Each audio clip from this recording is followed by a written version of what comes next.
श्री राम जय जय राम। चरित्रं रघुनाथस्य शतकोटिप्रविस्तरम् एकैकमक्षरं पुंसां महापातकनाशनं लोकाभिरामं रणरङ्गे धीरं राजीवनेत्रं रघुवंशनाथं कारुण्यरूपं करुणाकरं तं श्रीरामचन्द्रं शरणं प्रपद्ये। मनोजवं मारुतुल्यवेगं जितेन्द्रियं बुद्धिमतां वरिष्ठं वातात्मजं वानरयूथमुख्यं श्रीरामदूतं शरणं प्रपद्ये। श्रीराम जय जय राम, श्रीराम जय जय राम, श्रीराम जय जय राम, श्रीराम जय जय राम। हरि शरणम हरि शरणम। हे रक्षितं तिष्ठति देवरक्षितं सुरक्षितं देवहन्तं विनिश्यति। जीवत्यनाथोऽपि वने विसर्जिते कृतप्रयत्नोऽपि गृहेण जीवति।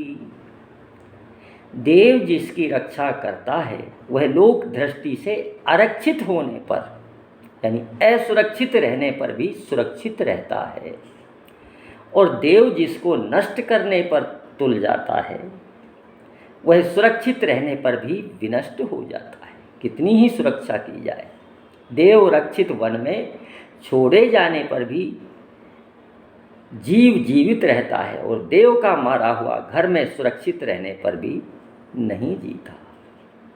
जाको राखे साइयाँ मार सके ना कोई, बाल न बाको कर सके जो जग बैरी हो। जिसका ईश्वर रक्षक है चाहे कहीं भी चला जाए, क्योंकि ईश्वर जीव के साथ प्रतिक्षण हर समय में हर जगह में रहता है। ईश्वर दृष्टा है तो जीव के साथ हर समय रहता है, और जीव की निश्चित आयु जब खत्म हो गई तो चाहे वह घर पर रहे या बाहर रहे, उसकी आयु पूर्ण होने पर वो मर जाता है, यानी शरीर को छोड़ जाता है। इसी तरह वन में जितने भी भगवान के प्रियजन साधु महात्मा संत रहते हैं, सबकी रक्षा वो परमपिता परमात्मा करता है। उसी तरह से रामचरितमानस में सबरी जी का चरित्र आता है, महासबरी।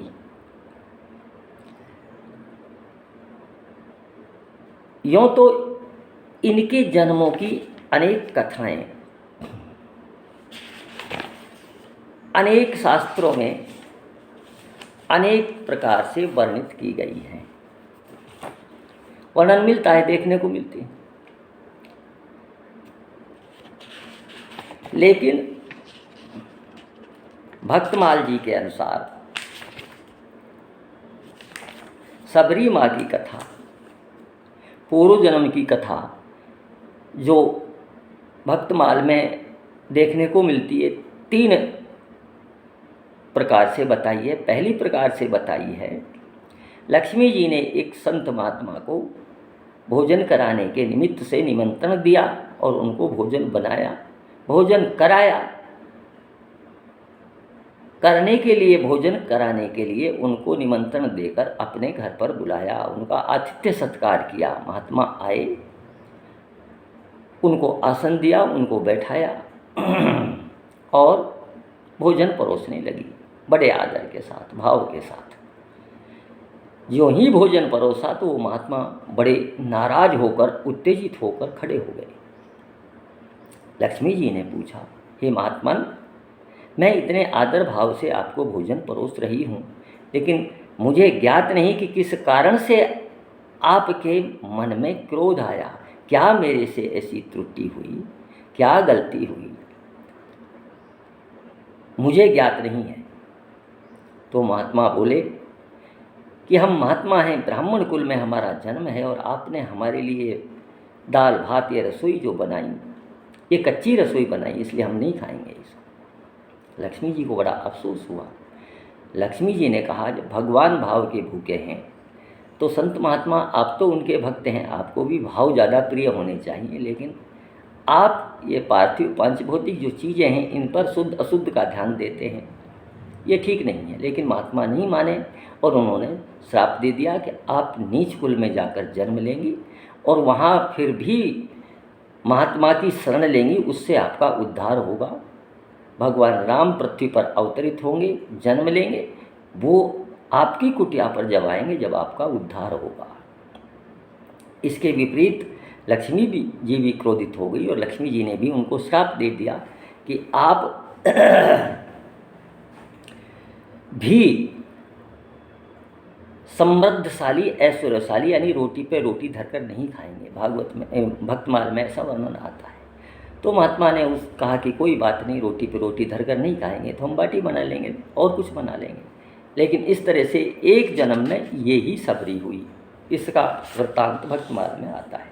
दूसरे जन्म में दूसरी कथा इसकी जो आती है, एक ब्राह्मण दंपत्ति था उसकी स्त्री थी, पतिव्रता थी, वो प्रसव काल से दौर से गुजर रही थी। प्रसव हुआ, पति बाहर था, उसको पता नहीं।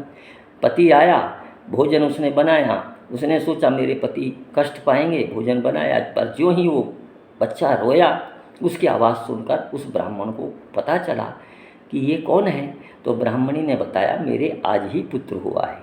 तो उस ब्राह्मण को क्रोध आ गया और उसने क्रोधवश उसको श्राप दे डाला कि आपने अशुद्ध अवस्था में मुझे भोजन दिया है, इसलिए नीच कुल में जाकर आप नीच हो जाए, आपका अगला जन्म नीच कुल में होगा। एक ये भी कथा आती है। दूसरी कथा एक ये आती है जो कि प्रचलित भी है और भी जगह कई जगह दृष्टांत मिलते हैं कि पिछले जन्म में सबरी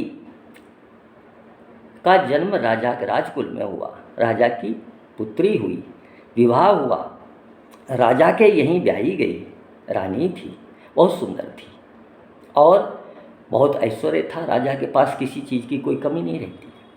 लेकिन इनके मन में भक्ति का बीज पड़ा हुआ था। अब वो किस प्रारब्ध से कैसे पड़ा, कब उत्पन्न हुआ, ये तो भगवान ही जाने। लेकिन ये भक्ति का बीज इनके हृदय में पड़ा हुआ था। तो ये रानी रहकर भी भगवान की भक्ति किया करती थी और साधु संतों से इनका बड़ा प्रेम था। साधु संतों से इनका बड़ा प्रेम था। अब चूंकि भक्ति के बीज हृदय में पड़े हुए थे तो शास्त्र और संत ऐसा बताते हैं, भक्ति बीज पलटे नहीं जो युग जाए अनंत। चाहे कितने ही युग बीत जाए, भक्ति का बीज नष्ट नहीं होता। भक्त में ना प्रणश्यति। गीता में अर्जुन को भगवान कहते हैं, हे अर्जुन मेरे भक्त का नाश नहीं होता। भक्ति का बीज एक ऐसा बीज है जो किसी जीव के हृदय में आकर एक बार डल जाए तो वो नष्ट नहीं होता। अनुकूल प्रतिकूल परिस्थिति पाकर पड़ा रहता है। अनुकूल परिस्थिति जब आएंगी तो वृद्धि को प्राप्त होगा, प्रतिकूल परिस्थिति आएंगी तो स्थिर रहेगा, नाश नहीं होता। कर्मयोग, ज्ञान योग, भक्ति योग। कर्म योग में व्यक्ति निष्काम करता है और अंततः करते करते कृतकृत्य हो जाता है, यानी फिर करने को कुछ नहीं रहता और वो कर्म को छोड़ देता है, कर्म उससे अलग हो जाता है। कृतकृत्य यानी उसको करने को कुछ होता ही नहीं है, भगवान की प्राप्ति हो जाती है।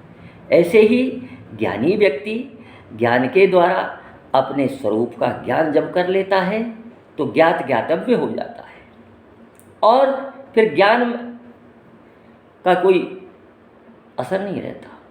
ज्ञान के द्वारा ज्ञात ज्ञातव्य हुआ जो प्रभु के स्वरूप को जान लेता है, अपने स्वरूप को जान लेता है, तो अहम ब्रह्मास्मि, मैं ब्रह्मा हूँ, ब्रह्म में ब्रह्म मिल जाता है।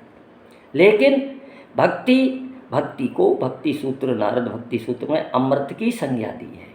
भक्ति अमृत है जो कभी नष्ट नहीं होती। भक्ति जीव के हृदय के अंतःकरण को शुद्ध करके अपने प्रताप से, अपने प्रभाव से, अपने बल से भगवान से मिला देती है, और भगवान से मिलाने के बाद भी जीव के सतत पास में रहती है, उसको वृद्धि को प्राप्त कराती रहती है। भक्ति बढ़ती रहती है, ज्यों ज्यों भक्ति बढ़ती है भक्त को आनंद आता है। इसीलिए ज्ञानी भक्त भी ज्ञान को प्राप्त करने के बाद भक्ति को नहीं छोड़ते, भक्ति को मांगते हैं। रामचरितमानस में भी आया है कि ज्ञानी भक्त भी भक्ति के लिए तरसते हैं, भक्ति को मांगते हैं। भक्ति जीव का कल्याण तो करती ही है, लेकिन जीव के साथ हमेशा रहती है भक्ति महारानी। तो रानी के मन में साधु संतों के प्रति, भगवान के प्रति बड़ी भक्ति थी। अब चूंकि जाति मर्यादा, वंश मर्यादा, कुल मर्यादा, रूप मर्यादा, ये मर्यादाएं ऐसी थी, साक्षात जाकर भगवान के भक्तों का दर्शन नहीं कर पाती थी, उनसे वार्तालाप नहीं कर पाती, तो इनको मन में बड़ा पश्चाताप होता था। और उस रानी रूप में जो इनका शरीर था, उसको कोसती रहती थी कि मैं भी एक सामान्य जाति की होती तो भक्तों के पास, संतों के पास, भगवान के प्रियजनों के पास जाकर वार्तालाप करती और भक्ति की बातें सुनती, उनसे प्रभु के गुणगान सुनती, प्रभु की लीलाओं का वर्णन सुनती। ये बड़ा पश्चाताप इसको रहता था, मन ही मन में कुर्ती थी।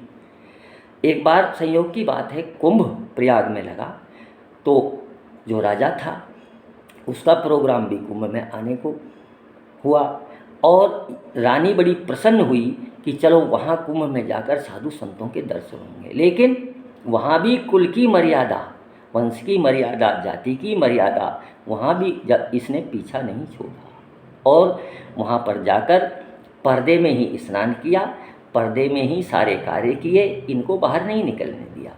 तो प्रयागराज से मन ही मन में हाथ जोड़कर इस रानी ने ये प्रार्थना की कि हे प्रयागराज, यदि वास्तव में आप जीवों की मनोकामना पूर्ण करते हैं, जीवों की मन कामना यानी मन की कामना को पूर्ण करते हैं, तो मेरे मन की ये कामना है कि अगला मेरा जन्म जो भी हो वो नीच कुल में हो, साधन विहीन परिवार में हो, गरीब परिवार में हो, जिससे ये बंधन मेरे ऊपर हमेशा के लिए हट जाए, ये बंधन नहीं रह सके। क्योंकि प्रयागराज तो सब कुछ देते हैं।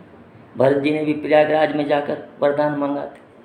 भरत जी कहते हैं कि क्षत्रिय धर्म को छोड़कर मैं आपसे हाथ जोड़कर भीख मांगता हूँ।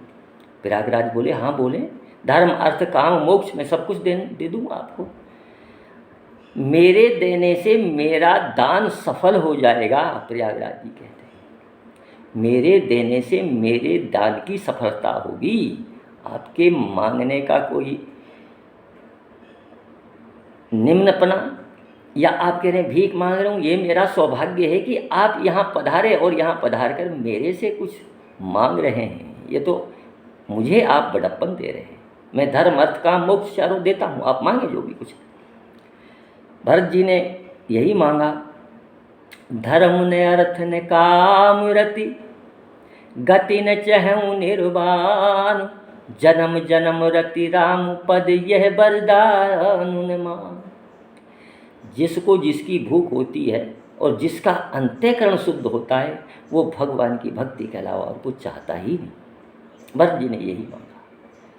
उसी तरह से इस रानी ने प्रयागराज से वरदान मांगा और अपने वापस घर को आ गई। कालांतर में जाकर समय व्यतीत हुआ, देह छूटी। देह छूटने के बाद में इसको फिर मनुष्य योनि मिली, लेकिन निम्न योनि नीची जाति की मिली और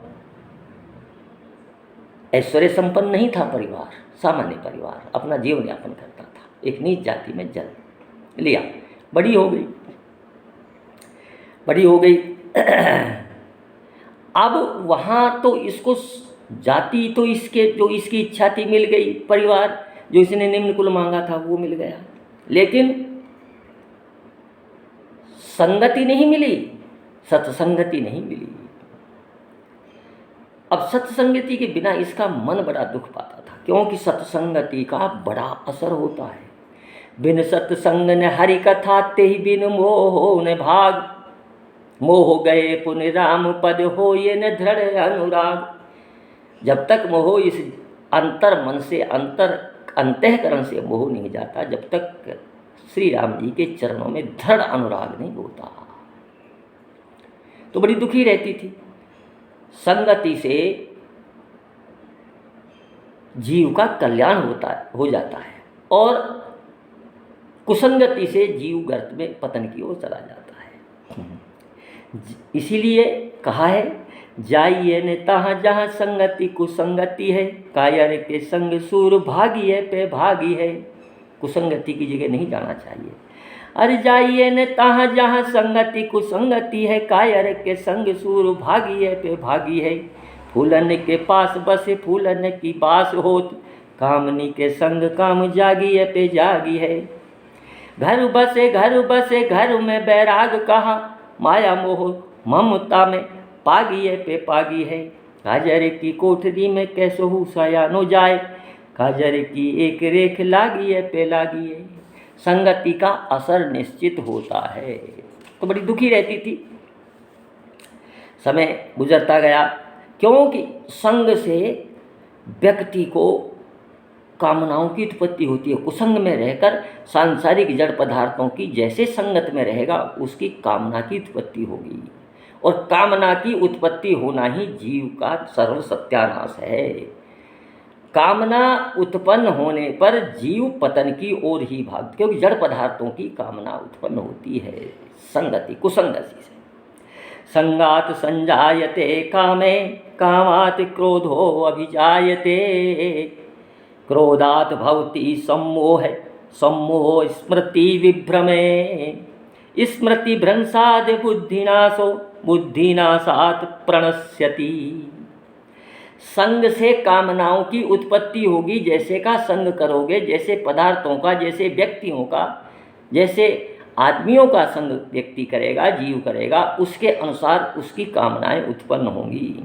और कामना उत्पन्न होगी, कामना की पूर्ति के लिए प्रयत्न करेंगे। कामना पूर्ति हो गई तो लोभ उत्पन्न होगा, कामना की पूर्ति नहीं उत्पन्न हुई तो क्रोध उत्पन्न होगा, और क्रोध से फिर सम्मोह, मोहित हो जाएंगे। ज्ञान अज्ञान, अच्छे बुरे, वस्तु स्थिति, इसकी कोई उसको गणना नहीं रहेगी।